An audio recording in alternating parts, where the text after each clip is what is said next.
Chris Oren here at MarineMax Baltimore, here on the 2018 brokerage 275 Dorado.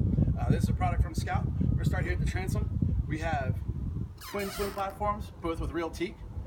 Here over to the engines, you have twin 200 Yamaha XCAs, which will give you the digital shift. Moving forward, you have rod holders, fender pros. You also have twin insulated bait wells. Coming into the cockpit, you'll see we have some nice horseshoe seating here, which conveniently folds away for fishing and entertainment. You have a freshwater wash down here with twin fish wells on either side.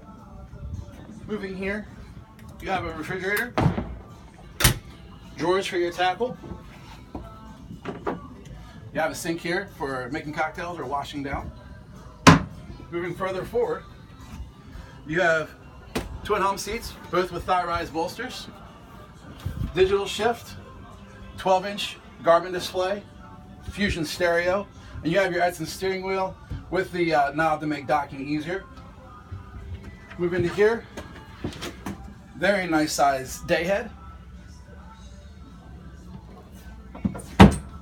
Then coming all the way forward, you have storage underneath the seat here. You have twin armrests, which both fold away. Windshield wiper. You have your 4 grab rails.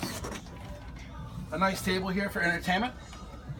And then finally, you have your anchor with your windlass control. Thank you for viewing this boat. If you'd like to come see it, please give us a call or visit us on our website. Thank you.